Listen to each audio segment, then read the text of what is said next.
Inang, alis na po ako. Sige anak, mag-aral ka ng mabuti. Opo, Inang.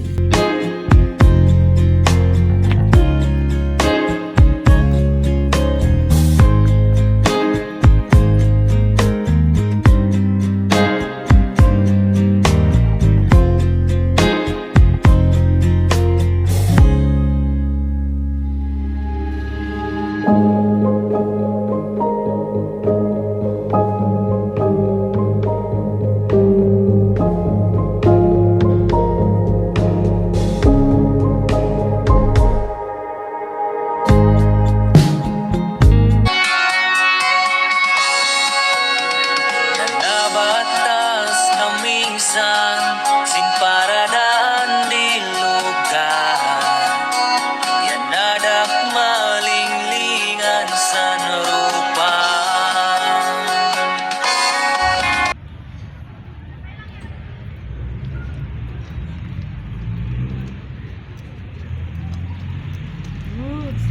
That's something. Ang ganda ng uniform ah. Uniform lang ba? Oo nga.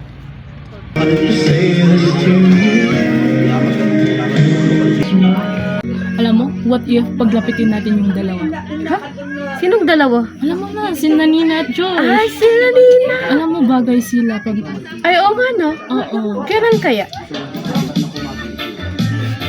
Nina, mabait niyan si Josh sa mahiyain lang siya sa una. Pero for sure magkakaintindihan kayo. Oo. Oo, promise. Sila nga. Uy, sila tingnan mo. Oh. Grabe. Grabe naman mga to. Tama na yan.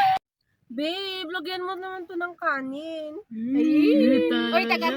Teka, may papakilala ko. Ayan, so may bago tayong kasama siya ay city girl, si Nina. Hi, Nina. Parang bagay kayo. Parang bagay kayo. Hindi naman. Mapakilala ka sa kanya. Ako nga pala si Josh. Nina. Ay, bagay talaga kayo. Ngayon alam ko na ba't namali nang nakalang siya ang magbabalik. Nang iting nawala ay nagkita sa'yo. Lumiwanag ang dating madilim, pati na lupa na puno mo ng tanim. Hanggang walang hanggan ako'y iyo. Mahal ako'y tanga kung bibitawan ka sa dami ng pinagdaanan bago maranasan at mahalin ka. Pag-ibig dati galay di totoo. So, paano? Andito ka na. Oo nga, no? Paano na? Uuwi na ako. Sige, ingat sa pag-uwi, ah. Sige, Tsaka kapag bye-bye. nakarating ka. Sige, bye-bye. Bye-bye. Josh, we've been friends for almost 3 months already. Oo nga, no? Alam mo, gustong-gusto kita. Gusto mo? Ituloy natin sa magkaibigan. Maalala ng iyong mata ang aking Talaga ba? Ah, naman. Ready Ay, na. huwag kang mag-alala. Tanda naman ng puso ang itsura ng naging pagsinta. Kung oras ay nababalik lang sana. Alam mo bang ikaw ang panaginip ko? Araw-araw kang tumatakbo sa isip ko. At alam mo bang ikaw ang nagpapasaya? Bumiti ka lang sa akin at nahulog na. Anong magagawa? Laging natutulala. Tuwing lumalapit ka, tuwing lumalapit ka. Ako ay natutuwa kahit di sinasadya. Pinupuno ng saya tuwing kasama ka. Kumusta ka naman, Nina? I feel pressured with family responsibilities. Mahal ko sila, pero minsan, hindi ko alam kung paano ko ibabalance yung sa akin. I understand naman, pero sana you also remember na I'm here. We're partners. Hindi mo na kailangan ako yung lahat mag-isa. Thank you. I just don't want you to feel na inuuna ko sila kaysa sa atin. I don't feel that naman. Pero I need to know na kasama ako sa future plans mo. Josh, pahiram ng phone.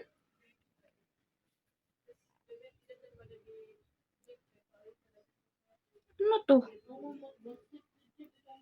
Josh, ano to? Ano ba? Ano to? Sino to kasama mo? Kaibigan ko lang yan!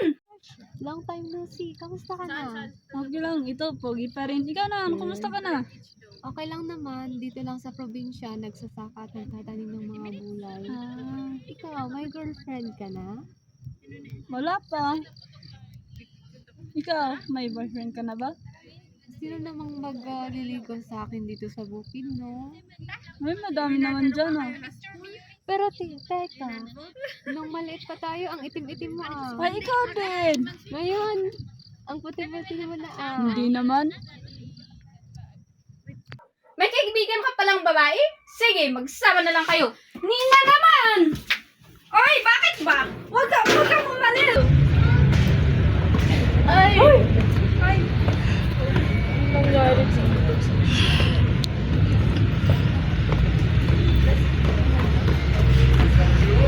Bakit, Josh? Anong nangyari sa'yo? Hindi ka naman umiinom at naninigarilyo dati ah. Nagkakalabuan na kami ni Nina. Bakit? Anong ginawa mo? Nakita niya yung larawan natin dun sa bundok. Di mo ba sinabi na friends lang tayo? Hindi. Ibigin ka mali, ako'y mali. Nina! Josh, ano to? ginagawa mo rito? Ano to? Wala! Anong wala? Ikaw babae ka, anong ginagawa mo dito? Ang landi-landi mo naman, Wag! Nina, wag! Josh! Siya ba kinakapihan mo? Hindi ko! Kaibigan ko lang yan!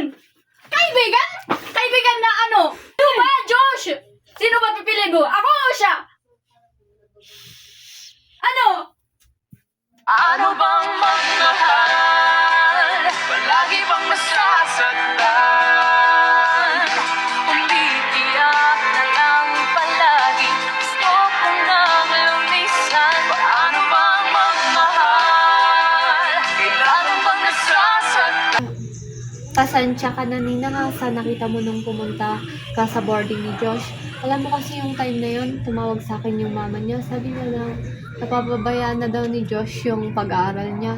Dahil nga daw nagkakalabuan kayo. So, parang pumunta na ako doon sa boarding niya para i-comfort lang siya na bigyan ba siya ng advice tungkol sa relasyon niya.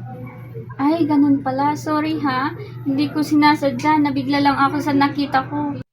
Akala ko kasi ikaw yung sinasabi nilang childhood crush niya. Nina, matagal naman yon, mga bata pa kami noon. Kaya ngayon, magkaibigan lang kami. Tapos, alam ko naman yung boundaries ko sa inyo kasi nga magjowa na kayo. Ay, salamat. Buti na lang pumunta ka dito. Kung hindi ka pumunta dito, hindi ko alam kung ano yung gagawin ko na may pinagdadaanan pala si Josh na basta-basta ko lang iniwan. Oo, kaya ayusin niyo nga yung relasyon niyo. Ano pa yung nangyari sa dalawa ninyo? Oo nga. Alam mo, yung nung nagkasalubong kami noon, parang, bakit hindi sila nagpapansin? Ano kayang nangyari sa mga? Baka may tampuan silang dalawa. Parang may di pagkakaintindihan yung dalawa. Oo. Baka nga. Ano kang gawin natin? Or what if iset up natin sila, gusto nyo? Oo, pwede naman. Di ba? Kasi pwede din masolusyonan through communication. Oo. Sige, try natin kausapin sila. Ikaw, kasi kaibigan mo si Josh, kakausapin mo siya. Tapos kami naman, kaibigan namin si Nina, kami ang kakausap sa kanya. Sige, gawin natin yan. Okay. Dito pa yun? Tagal-tagal naman nila yan.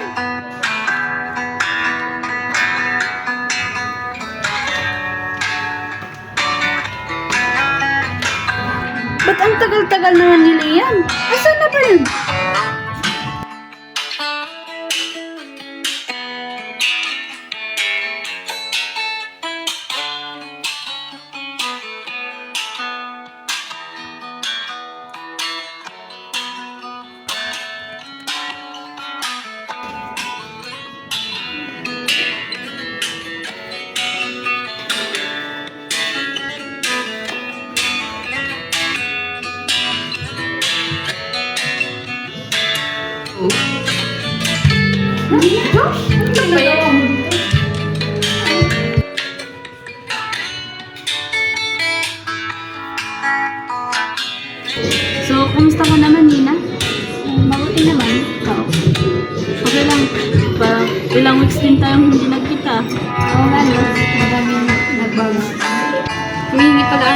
dun sa nangyari.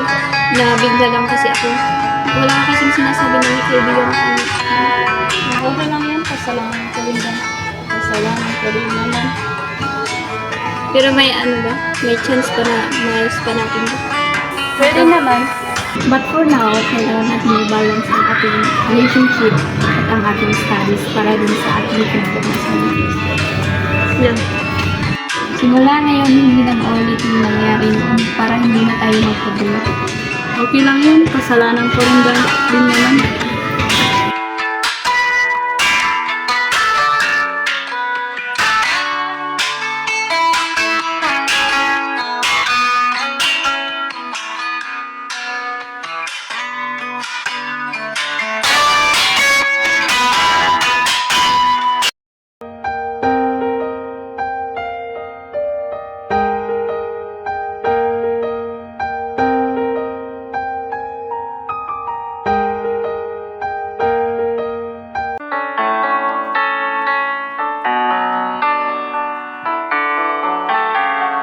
Bakit napatid nung napatid kulay pulang tali natin nakabigis dati sa ating dalawa. Likas sa So, ito pala ang hanap buhay ng aking mga magulang dito. Pagsasaka at pagtatanim ng mga gulay-gulay. Okay. Sige mga anak, pasok kayo. Upo ka.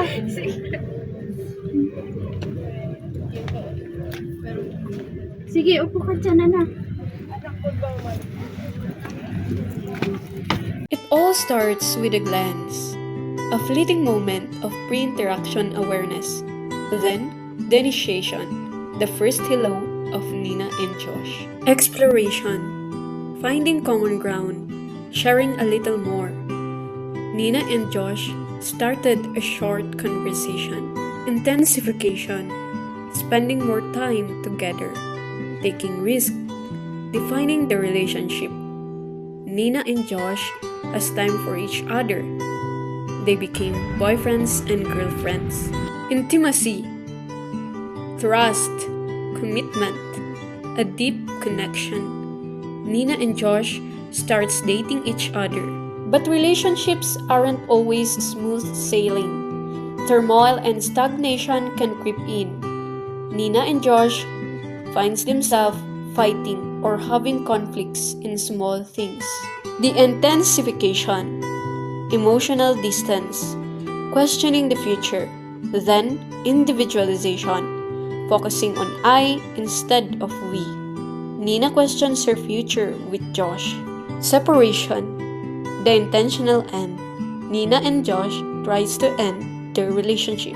Good communication, understanding each other's feeling, and staying calm in order to manage conflicts in the relationship. Nina finally understands that she must have a better communication with Josh. Post-interaction effects. The lasting impact. The stories we tell ourselves. Nina and Josh realize that they need to become successful first before they will build a family. Relationships are a journey, not a destination. There will be ups and downs, conflicts and resolutions. The important thing is to communicate, understand each other, and learn from every experience.